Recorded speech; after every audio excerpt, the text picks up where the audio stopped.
जब बात ज्ञान की आती है तो भारत सहित पूरे विश्व में एक विशेष जाति का नाम सबसे पहले लिया जाता है और वो है ब्राह्मण।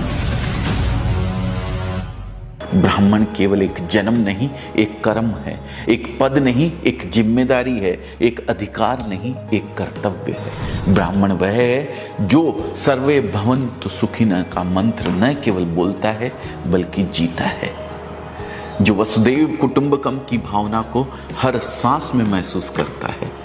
और अंत में ब्राह्मण वह है जो जानता है कि असली ज्ञान विनम्रता में छिपा है, असली शक्ति करुणा में निहित है और असली महानता सेवा में निहित है। दोस्तों, मैं खुद जैन धर्म से हूं और मुझे नहीं पता कि ब्राह्मणों के साथ आपका अनुभव कैसा रहा है, लेकिन अजमेरा फैशन में बहुत से ब्राह्मण काम करते हैं और मैंने उनमें 3 चीजें कॉमन पाई है: ज्ञान, विनम्रता और मृदु भाषा। दोस्तों, अगर आबादी की बात करूं तो ब्राह्मणों की संख्या भारत की कुल आबादी का मात्र 5% भी शायद नहीं है। लेकिन अगर वैदिक काल के भारतवर्ष से लेकर मॉडर्न डे इंडिया तक की बात करूं तो धर्म, दर्शन, विज्ञान, कला, साहित्य, खेल, बिजनेस जैसे अलग अलग क्षेत्रों में ब्राह्मणों का योगदान उनकी संख्या के मुकाबले कई गुना ज्यादा है।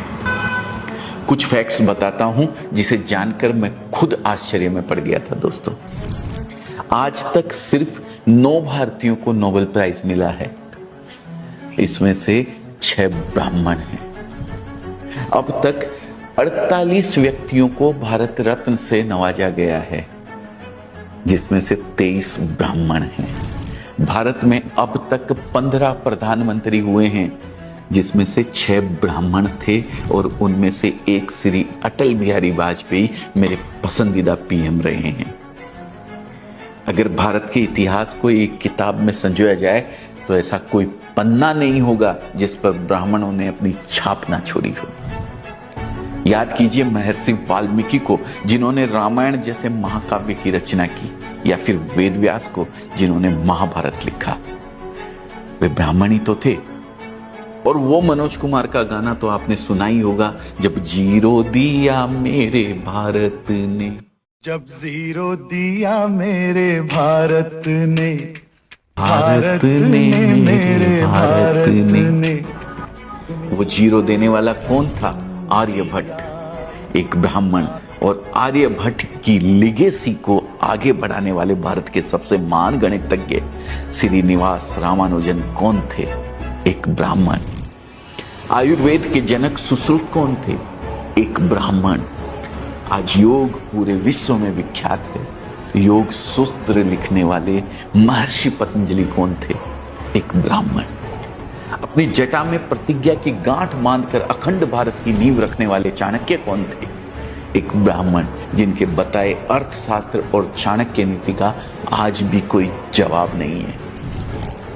हमें यह नहीं भूलना चाहिए कि जब मुगलों ने हमारे ग्रंथों को जलाने की ठानी, हमारे मंदिरों को मिट्टी में मिलाने का प्रयास किया, तब ब्राह्मणों ने विद्या और धर्म की लौ को बुझने नहीं दिया। अपने प्राणों की आहुति देकर भी उन्होंने हिंदू धर्म की जड़ें हिलने नहीं दी। उनके तप, त्याग और संकल्प ने धर्म की रक्षा की और भारत की सनातन संस्कृति को अमरत्व प्रदान किया।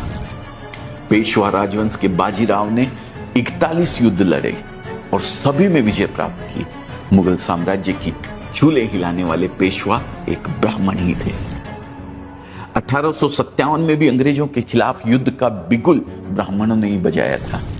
मंगल पांडे, नाना साहब, रानी लक्ष्मीबाई, तात्या टोपे जैसे ब्राह्मणों का बलिदान इतिहास में आज भी अमर है। दोस्तों, भारत के स्वतंत्रता आंदोलन में क्रांतिकारी के रूप में बाल गंगाधर तिलक, चंद्रशेखर आजाद, राम प्रसाद बिस्मिल, राजगुरु, वीर सावरकर, सुखदेव और बटुकेश्वर दत्त जैसे ब्राह्मणों ने अपनी बुद्धि और बल से अंग्रेजों की नींद उड़ाकर रख दी थी। यहां तक कि महात्मा गांधी के गुरु गोपाल कृष्ण गोखले भी एक ब्राह्मण थे। दोस्तों, वास्तव में आज हम जिस महान भारतवर्ष पर गर्व करते हैं, उसे गौरवान्वित करने में बहुत बड़ा योगदान ब्राह्मणों का है। आज कुछ राजनीतिक कारणों से और कुछ ब्राह्मणों द्वारा किए गए भेदभाव के कारण बहुत से लोग पूरी ब्राह्मण जाति को ही कटघरे में खड़ा करने लगते हैं। लेकिन शायद उन्हें यह नहीं भूलना चाहिए कि बचपन से वे जिन पंचतंत्र की कहानियों को सुनकर बड़े हुए हैं, उनसे नैतिक शिक्षा ग्रहण की है, उसे लिखने वाले विष्णु शर्मा एक ब्राह्मण थे। उन्हें यह नहीं भूलना चाहिए कि जिस तेनालीराम और बीरबल की चतुराई ने सैकड़ों बार उनके चेहरे पर मुस्कान बिखेरी है, वो दोनों बुद्धिमान व्यक्ति ब्राह्मण ही थे। और अगर हम समय में आगे बढ़कर आज की बात करें तो भारत में दो चीजें सबसे अधिक पॉपुलर है, क्रिकेट और फिल्म। यहां भी ब्राह्मणों का योगदान आपको हैरत में डाल देगा। क्रिकेट का भगवान कहे जाने वाले सचिन तेंदुलकर एक ब्राह्मण हैं। फेब 4 के नाम से मशहूर सचिन, राहुल, सौरभ और लक्ष्मण, ये चारों ही ब्राह्मण हैं। भारत के महान गेंदबाज अनिल कुंबले, आर अश्विन, श्रीनाथ ब्राह्मण हैं। मौजूदा कप्तान रोहित शर्मा, हार्दिक पांड्या, ऋषभ पंत ब्राह्मण हैं। क्रिकेट से हट के अगर शतरंज की बात करें तो इसे भारत में प्रसिद्ध करने वाले विश्वनाथन आनंद एक ब्राह्मण है। अब मनोरंजन की दुनिया में भी देख लीजिए, भारत की सबसे महान गायिका लता मंगेशकर ब्राह्मण, करोड़ों भारतीयों के फेवरेट सिंगर किशोर कुमार ब्राह्मण, अजय देवगन, पंकज त्रिपाठी, मनोज वाजपेयी, दीपिका पादुकोण, आलिया भट्ट, ये सभी ब्राह्मण। और हाँ, इन सबसे बढ़कर the father of Indian cinema Dada Saheb Phalke, वो भी एक ब्राह्मण ही थे। आश्चर्य होता है कि सिर्फ 5% से भी कम होने के बावजूद ब्राह्मणों का हर क्षेत्र में योगदान इतना बड़ा कैसे है। बिजनेस की बात करें तो दुनिया की दो सबसे बड़ी कंपनियां माइक्रोसॉफ्ट और गूगल को चलाने वाले सत्य नडेला और सुंदर पिचाई ब्राह्मण हैं दोस्तों। इन्फोसिस फाउंडर नारायण मूर्ति और पेटीएम फाउंडर विजय शेखर शर्मा ब्राह्मण है दोस्तों। अपनी बात करूं तो अजमेरा फैशन से जुड़ने वाले बहुत से व्यापारी, खासकर यूपी और बिहार से बहुत सारे व्यापारी ब्राह्मण हैं। अजमेरा ट्रेंड्स की फ्रेंचाइजी लेने वालों में भी कई ब्राह्मण शामिल है और उनमें से अधिकतर बिजनेस में काफी अच्छा कर रहे हैं। तो सवाल उठता है कि हम ब्राह्मणों से क्या सीख सकते हैं। मेरी समझ में मुख्यतः 4 ऐसी बातें हैं जो हम ब्राह्मणों से सीख सकते हैं। पहली, ज्ञान लो, ज्ञान दो। ब्राह्मण आज इसलिए आगे हैं क्योंकि उन्होंने शुरू से ही ज्ञान की शक्ति को समझा है। आज भी ब्राह्मण परिवारों में पढ़ाई लिखाई पर बहुत अधिक जोर दिया जाता है। और दोस्तों, ज्ञान के बारे में एक बात प्रसिद्ध है, यह बांटने से बढ़ता है। ब्राह्मणों ने ज्ञान अर्जित करके सिर्फ अपने पास नहीं रखा, उसे दूसरों को सिखाया। हमें भी पहले खुद अपनी स्किल्स डेवलप करनी चाहिए और फिर उसे आगे बढ़ाना चाहिए। दूसरी है निष्ठा और ईमानदारी। इतिहास उठाकर देखा जाए तो ब्राह्मण किंग कम किंग मेकर अधिक रहे हैं। गुरु वशिष्ठ हो, गुरु द्रोणाचार्य या चाणक्य, इनके पास कई अवसर थे जब वे सत्ता की बागडोर अपने हाथों में ले सकते थे, लेकिन ये हमेशा धर्म के मार्ग पर चले और राजा और राज्य के प्रति निष्ठा और ईमानदारी दिखाई। तीसरी, देशभक्ति।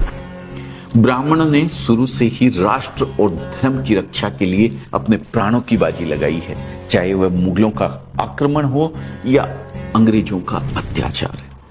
ब्राह्मणों ने हमेशा अपनी बुद्धि, साहस और बलिदान से देश और धर्म की रक्षा की है। बाजीराव पेशवा से लेकर कैप्टन मनोज पांडे तक ब्राह्मणों ने देश के प्रति सर्वोच्च आहुति दी है। और अंत में एक बात और जो हम ब्राह्मणों से सीख सकते हैं, और वो है परंपरा और संस्कृति का सम्मान। आज जिस सभ्यता और संस्कृति पर भारतवासी गर्व करते हैं, आदिकाल से उसे संजोने, संवारने और जीवित रखने में ब्राह्मणों का बहुत बड़ा योगदान है दोस्तों। हमें भी अपनी संस्कृति और परंपराओं का सम्मान करना चाहिए और उन्हें जीवित रखने का प्रयास करना चाहिए। दोस्तों, अंत में मैं इतना ही कहना चाहूंगा कि ब्राह्मण एक जाति नहीं बल्कि एक विचारधारा है। वह विचारधारा जो ज्ञान, सेवा और समर्पण की मिसाल है। एक ऐसा समुदाय जिसने न केवल भारत को दिशा दी बल्कि विश्व को भी ज्ञान के प्रकाश से आलोकित किया है। जिनके तप से जगमगाता रहा यह धरा का आंगन, जिनकी वाणी से गूंजा धर्म का यह वंदन, वह ब्राह्मण थे, हैं और रहेंगे, जिनकी साधना से रोशन रहेगा यह जीवन। दोस्तों, ब्राह्मणों को लेकर आप क्या सोचते हैं? कमेंट में एक बार जरूर लिख के मुझे बताइएगा। साथ ही अगर ये केस स्टडी या जो भी आप समझते हैं इसको पसंद आई हो तो इसे लाइक करना मत भूलिएगा और शेयर कीजिएगा उन लोगों तक जिन्होंने शायद आज तक ब्राह्मण को पहचाना ही नहीं। बहुत बहुत धन्यवाद अपना कीमती समय देने के लिए। मैं दिल से आपका हृदय की गहराइयों से धन्यवाद करता हूं। जय हिंद, जय भारत, जय भगवान परशुराम।